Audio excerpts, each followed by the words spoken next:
July of 1996, and we have a big one. Saturn Bomberman. Released for the Sega Saturn in all regions, the Sega Saturn being the sequel to the Sega Genesis. We start up the game and we have an animated intro sequence, attacking him while he's sleeping, so cowardly. Roller coaster chase. Oh no, he's falling, but Black Bomber catches him. Into the portal to Edo period Japan. Oh dear, more time travel so soon? Here we are in the Wild West for a train crash. And in dinosaur times. They're shooting bombs at us. Whoa, nice catch. Oh. Oh dear. That doesn't look good.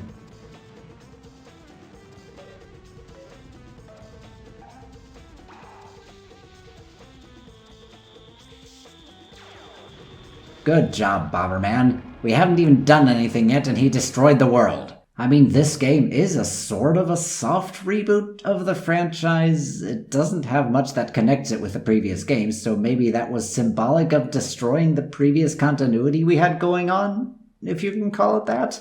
Before we talk about the story, though, you may have noticed a whole bunch of new characters, both villains and allies. And with new characters, we also get some more name shenanigans. So, let's start with our allies. This is Dr. Ein. Dr. Ein. His name was localized to Dr. I in English in this particular game, but in all subsequent appearances he retains his Japanese name Ein. He sort of functions as Bomberman's boss, more or less. In a few games he sends him out on missions to save the universe. Now immediately I must ask, if there's a scientist character who sends Bomberman out on missions, why isn't this Dr. Mitsumori? They wanted a scientist in this role and they already had one, so why come up with a new character? The devs just showed us a few months ago that they hadn't forgotten about Mitsumori, so who are you and what did you do to Dr. Mitsumori? Where has he been hiding? Another new character is Keppo. Yeah, just Keppo. He's a yellow fluffy thing built by Dr. Ein who just chills on this ship, I guess. Though the name also refers to the ship. On to our villains. These are the Hige-Hige-Dan. The Dan just meaning group. It should be noted the name refers to the whole faction, including their leaders, not just the grunts, which are called, well, grunts. Their normal localization is the Hige-Hige Bandits. The Hige-Hige Bandits. Which really doesn't sound good in English, but they have HG plastered all over their equipment and stuff. So this was going to be a difficult one to localize. Doesn't mean they didn't try, though. As with Ein, in this particular game that marks their first appearance, they are called the Meanie Gang in English, despite all the Hige-Hige iconography in the game. I'm going to stick to Hige-Hige Bandits, or Grunts, or something like that, even if they're not called that yet. And we have the Crotch Man himself, Mujio. Mujo-sama! Like with many other characters debuting here, he does have a consistent localization, Mujo. Mujo! Except for this game where he first appears. Here they called him Mr. Meanie, leader of the Meanie Gang. Like with the others, I'm gonna stick to Mujo even if he's not called that yet. And finally, the Hige-Hige dudes have their own evil scientist, Mikado. Mikado no yatsumi. He doesn't appear as often as the others and thus never really developed a consistent localization. In this game he is Mikado, in a later game he was called Mechard, but perhaps he is most well known as Mechadoc. You may have noticed that name in the subtitles of that clip I showed. So what's the origin of this name for him? Well, you're looking at it. These are unofficial fan subs for the Jetters anime, we'll get to it, and the fans that subbed it decided to render his name in this way, so it isn't an official localization, but honestly it makes a lot more sense in English than Mechard, so that's what I'll be going with, even if he isn't called that in this game or in any other game. Last name to go through, Tira. These dinosaur-type mounts that are similar to the Louis, called Dinosaur in English in this game and Tira in a later game. I'm gonna stick with Tira. Phew. None of these are as big of a mess as the whole Bamura conundrum, but so many name shenanigans at once are certainly an achievement. Let's start up the campaign. We have another animated sequence, and wait, what's this planet? The planet in the boot-up intro sequence was different, but it was also destroyed, so maybe they rebuilt it and made it look like Bomberman's face. But he's the one who destroyed it, making his mark on the world, I guess. Either way, this planet is called Earth, so we still don't have Planet Bomber like we did in '94. We're still not quite there yet. This animation actually got dubbed in English. Whoa, look! It's the legendary Crystal Tower! Yes! Oh, it's Krator, the legendary monster! But I have the monster controller! Take that! Soon, the whole world will be mine! The Meanie Gang is trying to take over the world! The Meanie Land Amusement Park is their secret base! Hurry, Bomberman! Hurry! Meanie Amusement Park is the secret base of the Meanie Gang? Not much of a secret. So it's up to Bomberman and his optional co-op buddy Black Bomber to retrieve those crystals and defeat the Higgy Higgy bandits. We start in the first area, the Higgy Higgy Amusement Park, and we see we've returned to bombing nodes, or Zarfs, to progress. The cool new gimmick here are, of course, the Tiras. They start out small, but getting points and food items will fill this egg meter here. Fill it up and reach a new area, and the Tira will grow. This can happen twice for each color, and it enhances that Tira's ability. Also, the growth is permanent for each Tira, so if you lose a Tira of a certain color, the next time you find one with that color, it will be the same size again. Yellow Tira can roar, stunning enemies. Pink can jump over things. Purple has a detector ray that finds items in soft blocks and detonates bombs sooner. Blue can kick bombs into the air, just like the punch, and green can dash. Bomberman is also dubbed in English. Start! Go! We have 2 different tracks for the first area, used in different stages.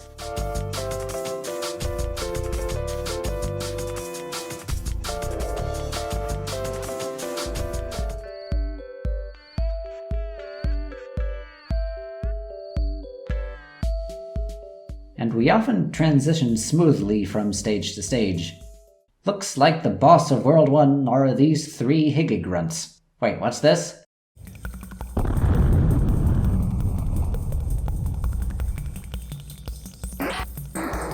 Alright then, Castle Joe it is. We even get to bomb the princess who comes out occasionally. The second crystal is hidden in the Samurai World. Samurai World? You don't mean Edo period Japan? It's a separate world? Not on the same planet? I'm probably overthinking this.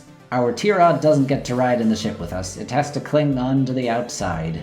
Poor guy. The Samurai World mainly consists of bugs, and our boss is J Ninja with a whole bunch of ninja gimmicks. The third crystal is hidden in the Wild West. Hurry, Bomberman! The Wild West? Alright, I love the music here.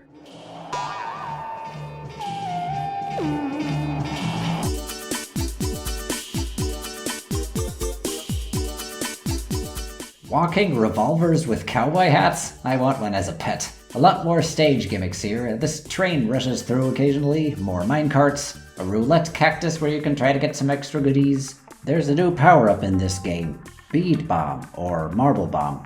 Hold a button for 2 seconds and shoot out a bomb that explodes on impact. We have the same music for each boss, but is it just me, or does it seem like they composed it for this boss specifically?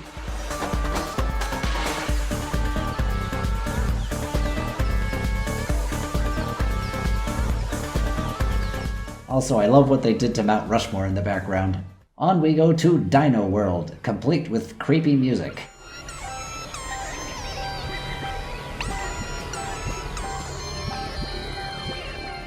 Bear traps? Who set those up? Must have been Egbert on. We have all 4 crystals. Now we can defeat Krator.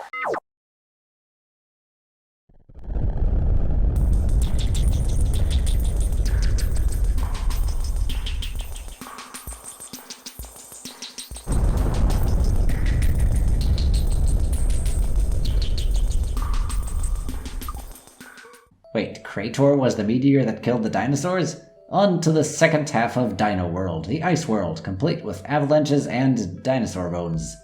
It's Krator! Why is he in this era? If his magic power isn't sealed, it could be infinite! Run away, Bomberman! No, I ain't running. I'm guessing Krator is supposed to be a showcase of the Sega Saturn's graphical capabilities. Check out that crisp image rotation. That Mr. Meanie and his gang have escaped to the future. You must go to Future City and defeat them to bring us true peace. I need to go to the future to defeat them? Why don't I just change something in the past to prevent their rise to power? Facing them head-on at the peak of their power is the best way forwards? Oh well, on to Mr. Meanie's future world. You know, this future is a lot less creepy than the future from Super 4. Been a while since I've shown Bakuen Cross Attack. It's been present in almost every game, but combined with Line Bomb, it is really fun. We move from the future world to the secret base. Here we see how the Higgy-Grunts are created. They're a lot creepier in-game than in the intro and boot-up animations. Alrighty, we fight Mujo in his mech, complete with a voice. You keep getting in my way, Bomberman! But the Meanie Gang is forever! Get ready, Bomberman! The world is mine! It's a pretty cool fight. He keeps destroying floors on this building we're fighting on.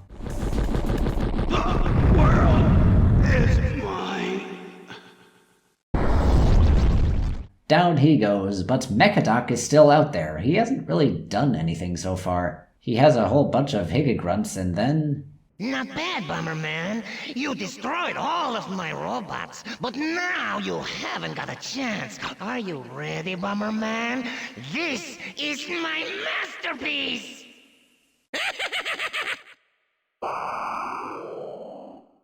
Was that supposed to be a Mexican accent?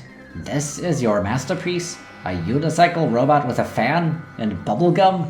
I'm sure there was something going on here, Mujo being presented as the leader but Mechadoc being the true final boss, but there's no big twist or anything. As Mechadoc's airship is destroyed, we have a fully animated ending sequence. That tower from the beginning is destroyed. We have to leave the Tiras in the past. Aw, they're sad. Looks like we affected the past though. Mount Rushmore has an addition. That totally needs to happen, by the way. Japanese castles have golden Tira statues now. We return to the present to celebrate, and... what's this? A bomb in a museum next to some dinosaur bones? Why, that's so irresponsible of him, it might just explain the soft reboot. No, I'm serious. That museum bomb is a piece of bomber technology. Bomberman was the first prototype Bomberman, but he left this bomb in the past at some point. Maybe people in ancient times were able to harness the technology from the bomb and develop Bomberman before the present. So when Bomberman returned to the present, it was a world where past Bomberman already existed. That way, White Bomber is the first prototype Bomberman, and there were others before him. But Ein and Mujo and the gang existed before Bomberman went to the past. In this game, but he already went to the past in Super 4 and returned to a planet we hadn't seen before. He must have left the bomb in the past in Super 4, and the timeline split occurred at that point. The museum bomb explains a part of how this fits together. Just a theory though, don't go sharing this around as fact. The credits roll. The end. Battle mode goes up to 10 players. Just wanted to mention that outright. What was previously only achievable in the event-exclusive Kara Bomb and High 10 Bomberman is now available on home consoles. Some have argued Saturn Bomberman can be seen as a port of High 10 Bomberman. All the cameos from other Hudson characters would certainly point towards that, Mylon, Bonk, etc. Most stages only allow for up to 8 players, but the one wide stage has 10 players, yeah. Of course, if you want all those players to be human, you need to either connect to multitaps or use Sega's online services that ran at the time. A new gimmick here is the Devil. If you pick it up, all players get a negative effect for a short time. And here is Combine, or Merger. Pick it up and run into other players to absorb them and increase your own power for a short time. Our Victor minigame is a claw machine, with character cameos as plushies in the background, including some of the World Bombers, a Louie, Pretty Bomber, and Honey? The old Honey design I've been calling Helmetless Pretty? But Honey is a playable character, and it's the newer Honey. How come both Honey designs are in this game?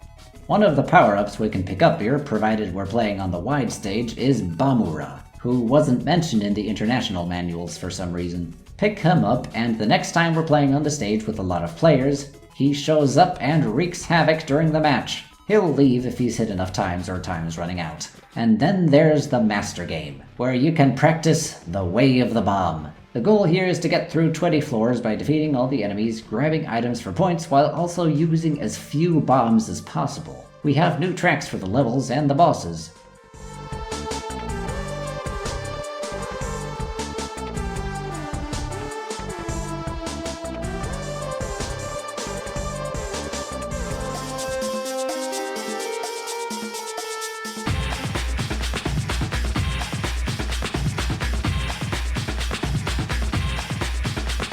Every 4th floor is a boss fight against one of the 5 bomber instructors. There's Bomber Bombkami, who is made up of bombs, Bomber Debugond, who fights with a stick, Bomber Jockey, who likes to drink beer, Bomber Miyagi, who shoots energy balls, and Bomber Dragon, who can turn into a dragon. You're graded on your performance at the end. The English manual says that Master Game leads to Mr. Meanie or Mujo at the end, but it doesn't. It also says to look for the descending ladder, but we actually went up the ladders. Who translated that manual? And that's just about Saturn Bomberman. There are those who view this as the peak of the series. Really, who has played every single Bomberman game in existence and can say with authority? Not me, I'll tell you that. Popularity goes more by availability, and this game is no exception. Saturn Bomberman was released everywhere, just like Super Bomberman 2, but the console, the Saturn, wasn't that great of a success, so this one remains a bit more obscure despite being a pretty big game, at least to the broader gaming community when compared to Super 2. But there are far bigger things in Bomberman that remain far more obscure than this.